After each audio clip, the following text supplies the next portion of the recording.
The road that leads to a legend. Today, you're gonna hear a story that faceted Brazil when it comes to one specific, and that gemstone is aquamarine. What a beautiful day to talk about aquamarine.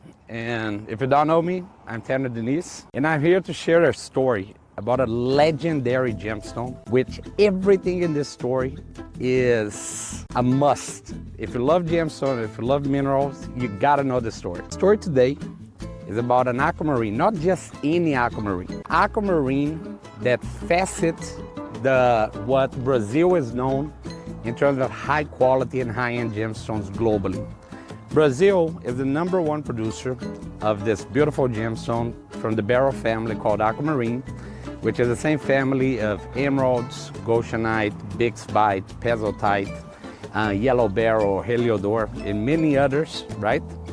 But for me, there are only one king when it comes to beryl, and that king is aquamarine. Brazil being the #1 producer, followed by Madagascar, India, Pakistan, Nigeria, and Mozambique. These are the big players when it comes to aquamarine. But if you're the biggest producer, it's expected for you to produce some of the most magnificent specimens in the world. And in this case, wasn't different. Listen to this story. In 1980, in a city called Pedro in Minas Gerais, there was a mine there, known, okay, but not super famous, not like a Santa Maria mine. Was known for a good quality aquamarine, sometimes pieces of 20 carats, 30 carats, was not uncommon to find out of this specific production in Brazil. But imagine this. This is where the story starts. Imagine you're a miner, okay? And in Brazil, it's called garimpeiros, is the miners that they go in, they literally hand mine for this material in the pegmatite tunnel, which sometimes can go yards or feet and feet and feet down the tunnel. Not only long, but you can go deep, deep. We're talking easily 200 feet down the earth, and all by hand chisel, right? So imagine, one more day, going to work, all the guys, the group, talking in the morning, and when they start chiseling the pegmatite, which is a very hard rock. One of the guys just said, stop everything. Stop everything. Cut the machines, it's too loud, call the owner. Because I think we hit something here that I never seen in my life. And they start slowly, chiseling those gemstones in the rock, in cleaning. They came across an aquamarine in meters. You're looking about 1 meter, 91 centimeter, which I would say was 30 inches in height. Now, imagine 10 inches on the specimen itself, on the thickness of the crystal. And that material, because it was one of a kind, and the world have never seen an aquamarine. Please understand, we're not talking about the size of the aquamarine. It's a whole group of the specifics of this mineral that made this the #1 aquamarine ever produced. Because it had the size, and most important, it had the clarity. So guys, normally you gotta choose. You can go Santa Maria, beautiful color, but not big sizes. Or you can go, for example, Santa Teresa, right? We love Santa Teresa. It's a beautiful light color aquamarine. You can find 500 carats, you can find 300 carat pieces, but not saturated in color. So imagine this, for the very first time in the history of mankind, there was an aquamarine that could rival Santa Maria in color, that was more crystallized than Santa Teresa. And guys, I don't know how to put this in measurement for you guys. An aquamarine in general, it produces from this size, a good specimen this size, let's say I hit the jackpot, the size of my hand. This piece was about this size and this thick. For a piece like this, understand that the process of taking out a piece like this is very slow, right? But I understand the guys. It's like, oh my God, we hit the jackpot. We're gonna go, everybody buy a house, everybody's gonna buy a car, the excitement there. It breaks my heart to say this, but on the process of extracting the piece, they broke the aquamarine in 3 pieces, which in one side, even though it's sad, but if you kind of look, it was good.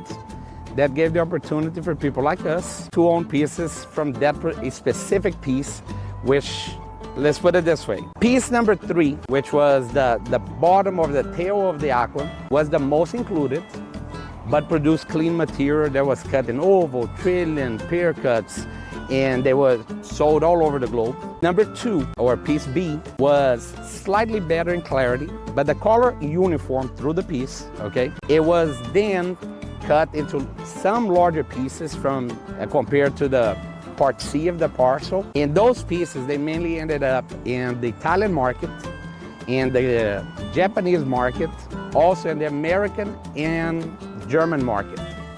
The question is, what do we do with the king or the queen of the collection, right? That piece, there were not 100 buyers for a piece like that. I gotta be honest with you. It's like when you're talking about a piece that is, let's say, $500,000 parcel, $1 million parcel, even back in the 80s, I could name for you easily 50 companies that could hand on the pocket and buy that piece. So imagine that a legendary aquamarine like that, we're talking the best, the biggest, the most expensive aquamarine ever produced, you gotta have a specific buyer. In my opinion, I think the guys, they rush too much in selling, because from what I heard, okay, please understand, that aquamarine was produced 3 years before I was born. So imagine this. There was a guy, a buyer from Teófilo Otoni, Minas Gerais, which is very close to my hometown in Brazil, that he was at the mine when they produced that piece. He made a couple phone calls here and there. He raised some money, first buyer. And then he went to Teófilo Otoni, second buyer. And then eventually it ended up in the hand of a tycoon when it comes to aquamarine in Brazil, which is Senhor Agenor Tavares. Agenor Tavares, he was the patriarch of this Tavares family, which I did not have the pleasure to meet him, but I do have the pleasure to say that his son, his nephew, that today are the guys in the business. They are very good friends of mine, especially Emerson Tavares, if you watch it. Hello for you, or Oswaldinho Tavares, if you're watching. These are my brothers from different mother, right? And up to today, due to that, I would say they were known for aquamarine, but not as known as they became once they purchased this specific aquamarine that was named, understand, not many gemstones, colored gemstones receive a name. That's mainly known for diamonds, like you have the Jubilee, and you have the other diamonds that are well known, and they have names that you can search on the web for a specific name. In a colored gemstone, to receive a name that is worldwide recognized, a worldwide spoken, that's as rare as an aquamarine like that. So the name was given Dom Pedro II. Dom Pedro, if you don't know, the second was the last emperor for Portugal to reign in Brazil. So it was named after him. And eventually, Agenor Tavares, with his contacts that he had, understand, one of the biggest gem dealers that ever existed in Brazil, he had some of the biggest customers in the world on his pocket. And he made one phone call, because understand, a piece like that, one of a kind. So you gotta make one phone call. You can't waste time and call it 3, 4, maybe guys. He knew exactly who was the gentleman. That gentleman was sitting in Ida Oberstein in Germany. If you don't know Ida Oberstein, I had the pleasure to live there for a year of my life. And let me tell you a little bit about there. Ida Oberstein is the birthplace of the modern way to cut gemstones. There, you go there, there's companies there, they have signs saying, company opened since 17. So imagine, we're talking tradition and tradition and tradition of the best cutters on the planet. Mr. Agenor sold the piece for the best cutter of the capital of cutting gemstone in the world for high-end pieces, with pen and pencil and marking and see what to do with that piece. This gentleman, this master gem cutter, okay, let's put it this way. You like Star Wars? I love Star Wars. Imagine that he is Master Yoda, okay, for cutting gemstones. As he said, and this became very famous, he said, if I trace the money, I lose the beauty. So what is more important? Let's chase the money or let's chase the beauty? I'll tell you this, if he had chased the money, maybe this wouldn't become what it is today in the world of gemstones. It wouldn't be sitting in the Smithsonian today and public exposition as one of the key pieces in the mineral department in the Smithsonian in the US.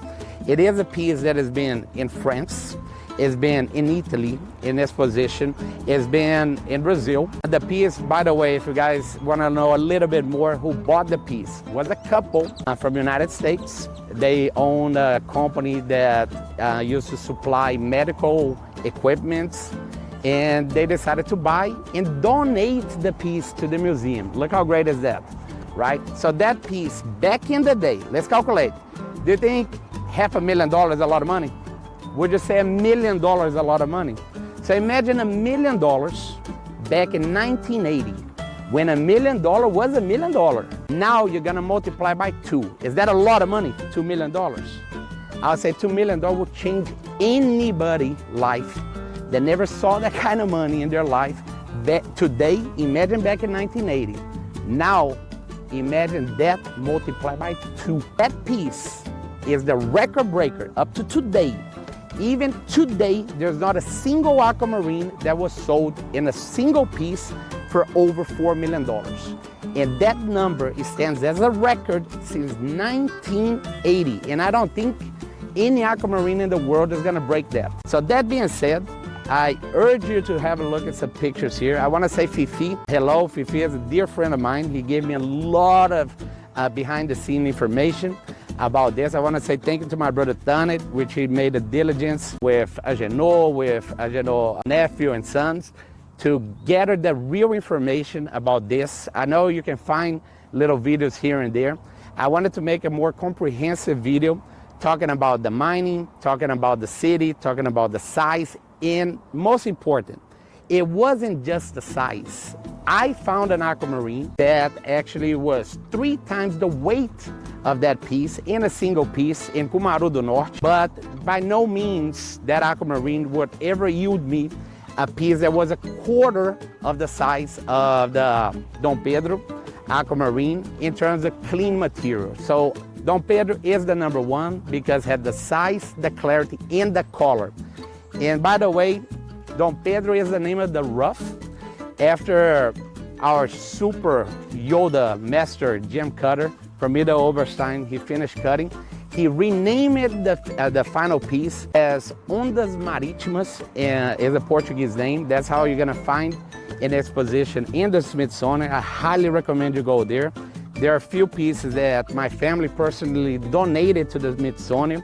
So if you have the chance there, look for Diniz donation pieces. And stay tuned for the next. But before we leave, don't forget, hit the like button and subscribe so we can keep doing amazing stories like that. Thank you very much. See you the next time.